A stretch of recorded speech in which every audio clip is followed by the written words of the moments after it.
Well, welcome back, everyone. We're now into our next session where we're leaving production and going into post-production. Welcome if you just joined us. This session is being led by our colleagues at Efficiency. Very pleased to welcome Tamás Bados from Aquabiotech, who's going to give us some introductory presentation. But before we do that, we're going to set you some questions on the polling and see those results in real time. So perhaps I'll ask my colleague Alex to share her screen to enable you to look at these questions. And the new code is there. Go to www.menti.com and use the code 27578672. And the first question is, what do you think is the most valuable side stream from aquaculture in a circular business model? Mortalities, effluent water, or nutrients? What should we be reusing? Where's the economic incentive there? Where's perhaps the environmental payoff largest? So settle down and find your space on your device and answer that question if you don't mind.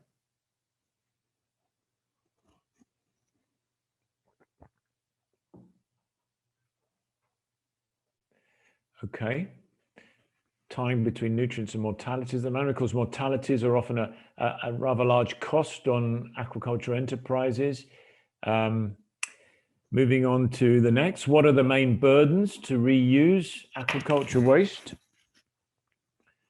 And yes, negative public consumer perceptions, EU legislation figuring largely their economic feasibility. Yes, it costs to dispose of waste. Why? Let's not call it waste, let's reuse it, but how much does that cost?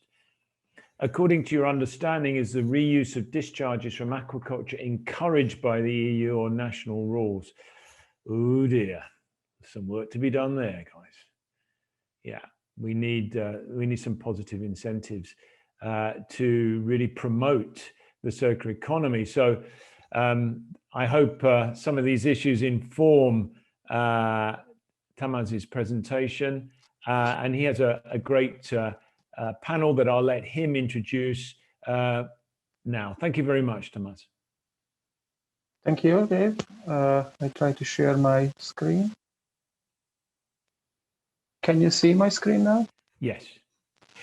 Okay, so in my presentation, I would like to use the valorization of discharge from aquaculture as an example to show how important it is to continuously develop policies, especially for such a quickly developing industry like the aquaculture is. So to understand the interactions between policy development and aquaculture technology development, I would like to outline a little bit what is the policy framework for aquaculture, or at least what we understand from the policy framework as European citizens. The policy framework behind aquaculture has gone through a significant change in the past few years, especially preparing for this new period of the European Union.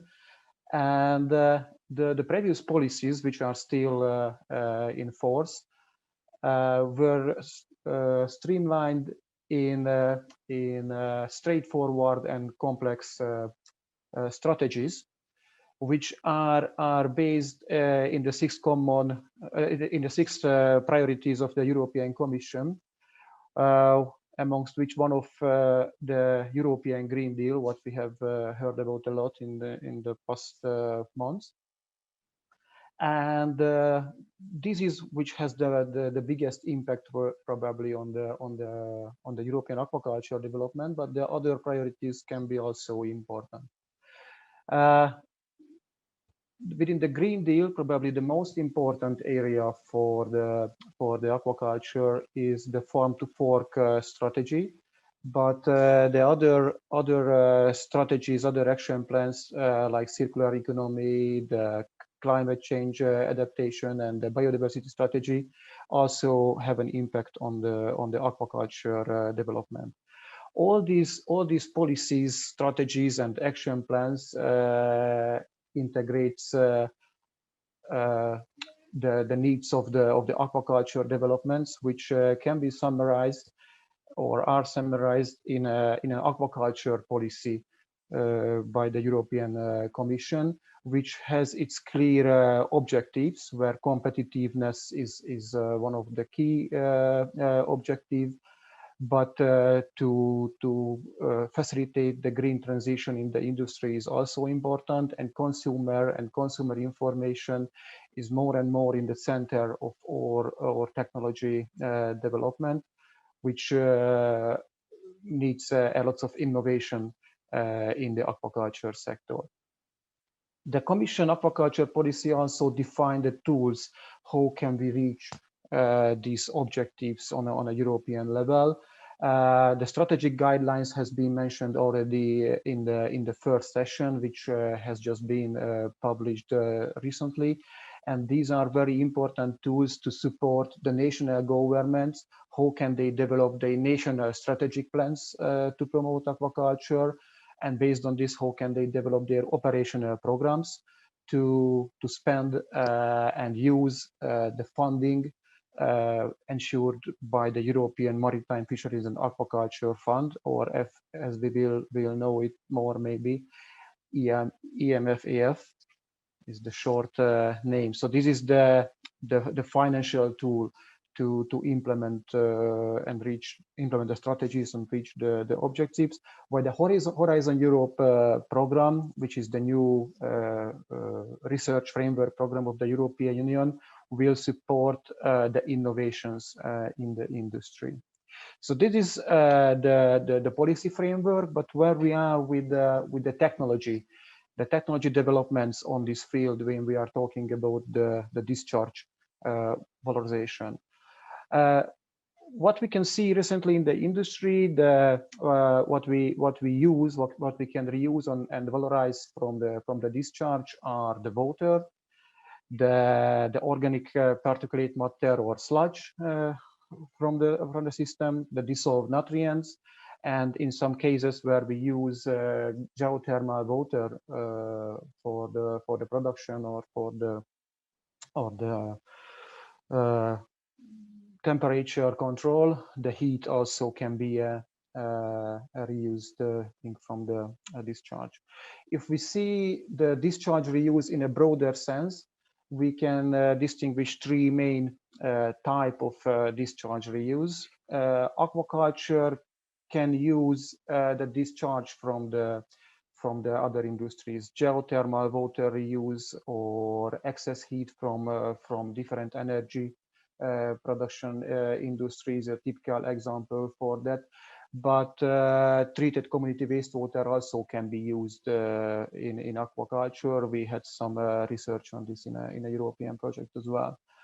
But what is more interesting for us is to use and valorize aquaculture discharges in other industries. One obvious example is the irrigation, using the discharge water for irrigation, and biogas production is also widely used in the industry at the moment, where the sludge is used for this purpose. But what is the most important probably for the industry, to see how can we reuse water and dissolve nutrients within the aquaculture industry.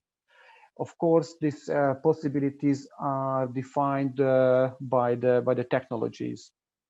The reuse of discharge in the marine aquaculture is a little bit more limited than in the freshwater system, especially in the freshwater land-based systems. But we heard presentations today about the IMTA technology, which is a way to use this, and the new technology developments in the marine aquaculture, like the new semi-closed containment systems, which provides the opportunity to collect and reuse the discharge from the marine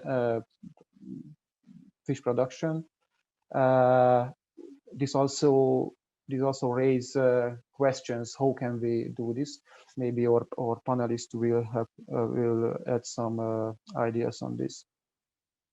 For freshwater land-based systems, there are three main areas of using the discharge from the intensive system, which are mainly flow-through and recirculating aquaculture system. And a widely used method recently is just use the discharge on an artificial wetland, which also can have a value. This can provide ecosystem services, or energy plants can be produced in this system.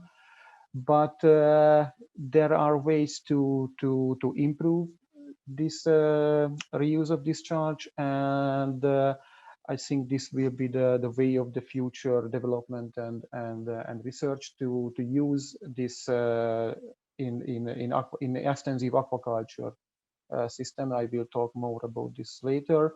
What we see at the moment, there is a big interest in the in-pond raceway systems, and more farmers start at least pilot systems like this. And pond recirculation also was mentioned today already as a way of the IMT concept.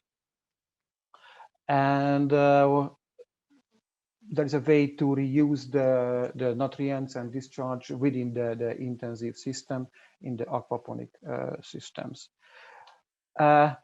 But technology is developing quickly, and I would like to give you an example from the efficiency projects, where we work on a new concept of the smart RAS technology, which is based on innovations in water treatment technology, innovations in feeding technology, and the better use of the data what we collect from the RAS systems. You have to know that we collect a lot of data from the RAS systems, but we don't exploit this large amount of digital data properly. In this concept, we try to do this, which also will improve our knowledge about the sludge.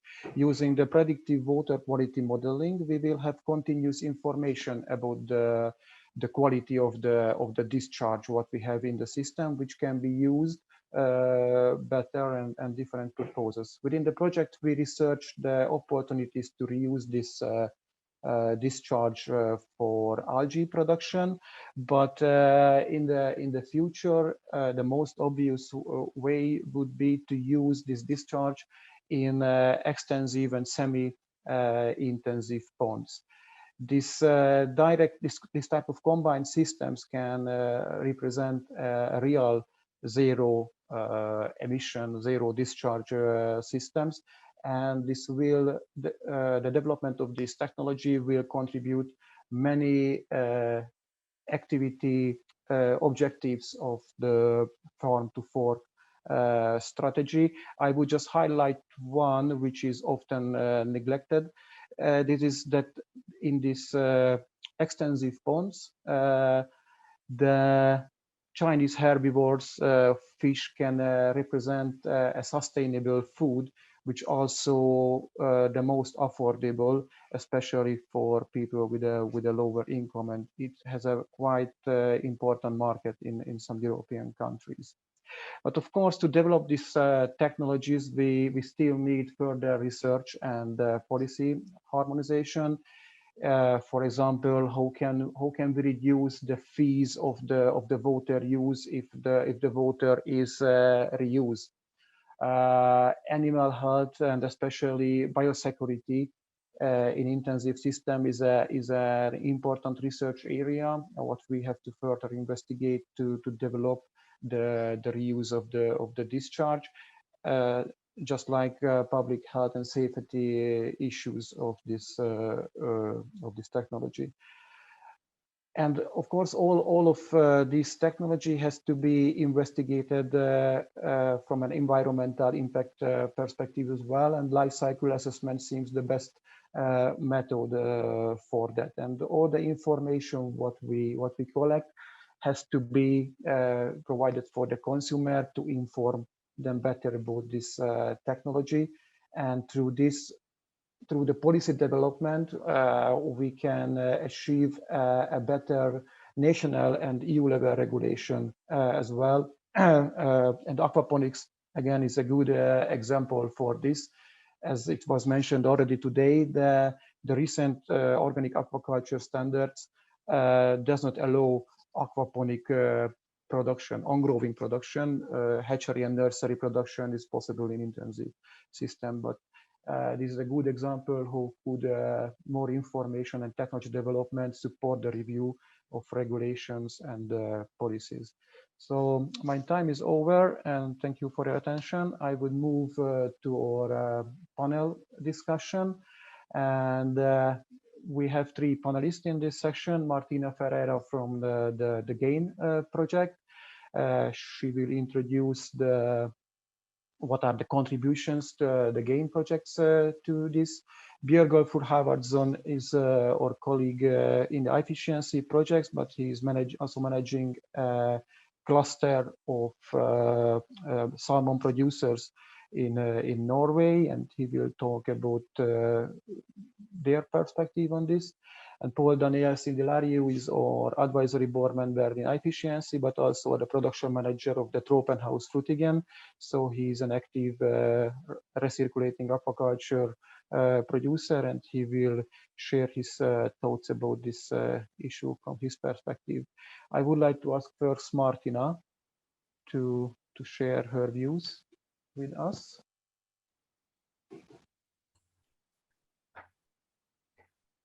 Hello. Hello. Can you hear me and see me? Yes. Yes. Okay. Thank you, Tomás.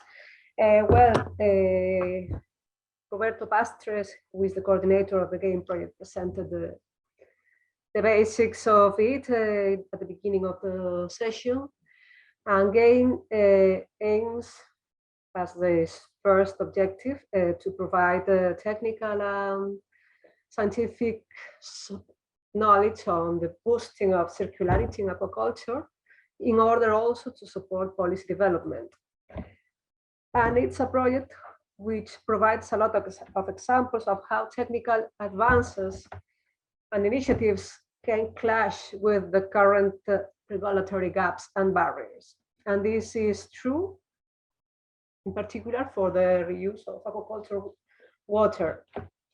In GAIN, what was done was exploration of technologies and routes for the use of water coming out of recirculation systems, not only for the water, but for the nutrients. And we also examined the regulations to detect which are the opportunities that the regulations offer for the valorization of this water and nutrients, but also where are the gaps and the barriers for it.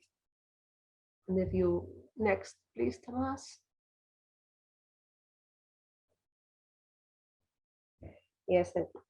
Well, we had explored two different technical options to valorize either dissolved and particulate nutrients in recirculation water, and also we explored aquaponics to uptake dissolved nutrients from water. So when the particulate matter was filtrated by innovative technologies and dried, we obtain a sanitized sludge that can be used for different applications. The most immediate and highest added value would be to use this sludge as feed for insects. But here we find a barrier because according to the European regulations, farm animals cannot be fed with waste coming from other animals, even if this waste is transformed into another substance which is perfectly fit and sanitized for this use. Then we have another application which could be the use as fertilizer. This is possible, but again we have to look at the legislation to look for the limitations on the content of heavy metals. And then we would have the most feasible solution, but at the same time, the least added value, which would be the use of this sludge, dried sludge, for the production of biogas. And regarding the use of dissolved nutrients in water for the production of seaweed biomass in an aquaponics scheme, we have to look at the similar restrictions, because we should attach to the regulations on food and feed safety if we want to use the seaweed biomass. And we also have found that there are gaps on the ways to produce aquaculture seaweeds, which are intended for human consumption. Next, please, Thomas. And then if we examine the regulations dealing with the use of water, not nutrients contained on the water, we have two different scenarios, which would be related to marine aquaculture and seawater, or to freshwater aquaculture. And here we can see that in the European policies and regulations, there are a lot of strategies and directives and blueprints, but this is not translated into real initiatives or regulations to deal with the use of water, both in marine and freshwater aquaculture schemes. For seawater, this is clear. There are not many opportunities to reuse it, other than using water in recirculating aquaculture systems or in integrated multi-trophic aquaculture schemes. But for the freshwater, there would be high opportunities to reuse it because it's a valuable resource. And this is where the example comes. We have the Framewater Directive, which states that the reuse of water would be a strategy to fight water scarcity. Then we have recommendations through different documents. We have the first and the second circular economy action plans, recommending the reuse of water. And then finally, a regulation came up last year, which encourages and sets minimum standards for the reutilization of water, of fresh water in different applications. One of the most valuable of these would be the use on irrigation. But again, we see that the policy and regulatory scheme does not encourage the circularity in aquaculture, and it's something that has to be tackled because we are using so many resources and developing all these projects and coming up with all these technical results that could be implemented, but we don't have a regulatory and policy scheme to support them. And that's it.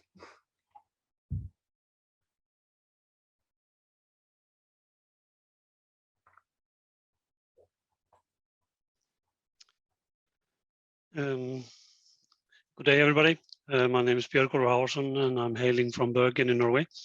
Working for the Seafood Innovation Cluster, part of our important work is working actually with different EU projects. Efficiency is amongst one of these. So we'll dive just straight into it. Obviously, in Norwegian fish farming, salmon farming, that being on land or in the ocean, we have several challenges which are of very practical shape and form. If we look at the traditional fish farming, which is still and will be for many years to come the major fish farming method in Norway, probably in Scotland, Ireland, Canada, and Chile as well, is gathering the feces and such pellets as they are from the traditional open cages. There's a lot of tech development that's needed here, and God help us if we succeed. The logistics side of it, it's going to be considerable. There are some tech developments going on as we speak. So we need to start developing the logistics part of it as well. Obviously, working with material gathered in seawater, all the salts that you will find in salt water will be a problematic aspect if you want to use it for plant or agricultural uses. So that's going to be a very tough cookie to crack right there. There's also the aspects of pathogens in your application. With the pathogens as they are, the sludge, that being dry or more or less liquid, is absolutely prohibited to use in Norwegian fields that are anywhere close to salmonid carrying lakes, rivers, or creeks. So that is a big aspect. Some of the viruses are quite resilient, and countries like, if you look at exporting dried fertilizer, countries who have ambitions of starting salmonid farming or actually have salmon species will not look very favorably on presumed pathogen infected material. So that would also be a major problem. Like I said, I'll dive a little bit deeper into them. We are working on sludge gathering from a number of sites in Norway, with mostly 2 companies working on a tech site. And it's my sort of tip here that the application may be coming into use in 3 years' time, seeing what we have. But like I said, if we succeed, we need to have a very robust logistics operation going on, because we are talking about literally thousands of tons of liquid sludge. So huge tankers, huge land-based tankers need to be in place, in situ, at strategic locations to handle this sludge. Otherwise, we are simply moving problem from place A to place B, and nobody is the wiser. If you look at closed sea sites in RAS,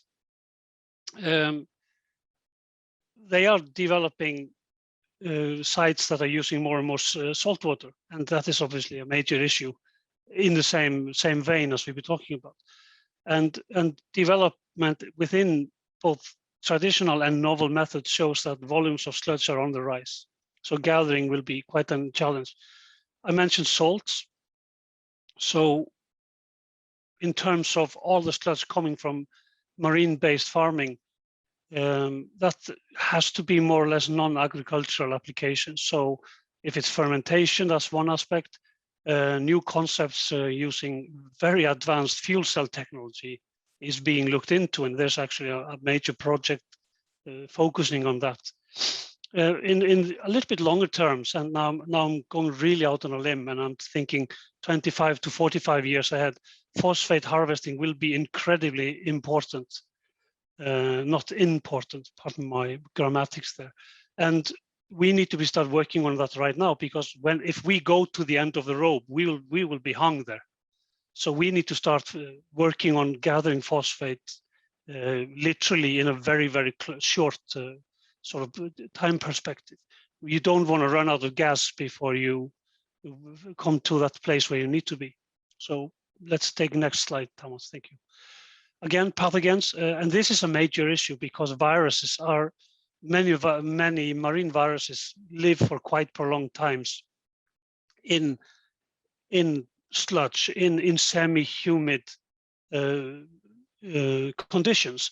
So sterilization is technically possible, but it's non-feasible at this time, because you will need both facility space and huge volumes of energy to actually do that being temperature or other ways. And still, it's not 100% safe, so that would be a problem. Nationally, like I said, sludge products are not accepted for land improvements and fertilization in areas adjacent or close to salmonid river systems. And that actually strikes most of Norway just straight off the charts. Same with Norway, same with Denmark and Sweden, most of the Baltic countries, and a huge swath of both Poland and Germany, if that would be the use there, because they have drainage into the basin of the Baltic or North Sea, where you would have a possibility for actually contaminating with viruses.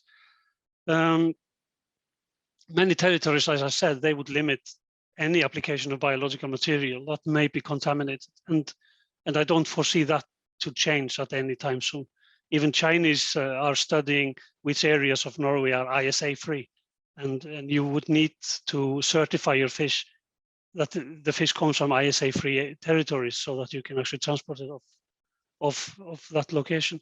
So we have a to-do list, which is obviously way bigger than these three very simplistic and easy to understand points, but we need to develop those in more or less in tandem. There's no use rolling out our catchment systems if we have no logistics lines. And if you have good logistics lines, we need to be able to have a multiple of methods to actually take that sludge, take the nutrients and take the energy and actually use it in a way that is acceptable in that cyclical and taxonomy to come ways. So that was very quick and sludgy from Bergen. Thank you. Open for questions when you are good and ready. Thank you, Björgafur. Please, for Daniel, I go to your slide. Yeah. Yeah, I just want to briefly add some input from land-based aquaculture, which mainly flows through or RAS-based systems, and I try to highlight here the main challenges. I mean, it's site selection, and then the permitting around it, water extraction, discharge, the water needed and the effluent discharge might be different for the two systems, but in principle they stay the same. It's still, you need water, you need to get rid of the water, however it is treated afterwards. And then you have a sludge and manure fraction, some areas called manure, some areas called sludge, depending on the local authorities. And here, if you're a fish farmer, you would really love to focus on the fish production because that's your main business. And then you don't want to really have to think a lot about what to do with what comes out of my system. These methods, they need to work 24/7. They need to be reliable, because I don't want to stop my production because I don't have space to get rid of my sludge, or I cannot treat my effluent because, for instance, my partner, take it aquaponics, for instance, they cannot take off the water because they have an issue in their system. And if we start doing very complex things that all hang together, all go together, it becomes even more complicated to manage this kind of system, to be reliable 24/7, because that's what I expect from a fish farm. The fish are there, they need to be fed all the time, they need to be maintained, kept all the time. The water has to come in, the water has to go out. I cannot stop this process because I have an issue in the following up or in the further downline processes. Yeah, that's input I would like to give on this topic as well. Thank you, Paul. Thank you for all the panelists to give their opinion on this, and probably we still have some time for one Mentimeter question. I stop sharing my screen and give the floor. Thank you, for the Thomas. Mentimeter. Yeah, thank you, Thomas. We're now share a final polling, please, for this session.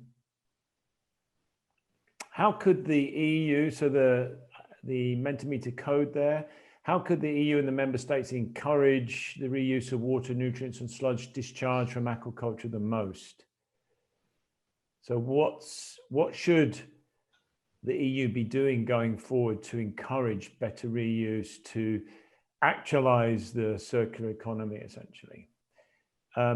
Please post your questions for the panel on the Q&A, and they can respond, as we're running a little late, but we may have time for one or two. Okay, better integration in EU directives and legislation. A thought that occurs is to what extent, what can we learn from terrestrial food production here that also have nutrient discharges? How can we align with that? How can we learn from that?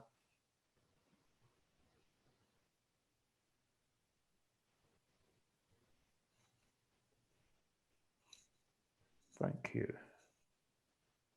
Wow. Okay, so a clear consensus around the need for better integration there. Thank you very much. I just would like to perhaps come back to you, Thomas. the economics of reuse seems to be a real issue here. What do you think the EU should prioritize around making this work? I mean, is this something that needs more research, or is it some other mechanism, some other policy change that they can make to make this a more attractive proposal?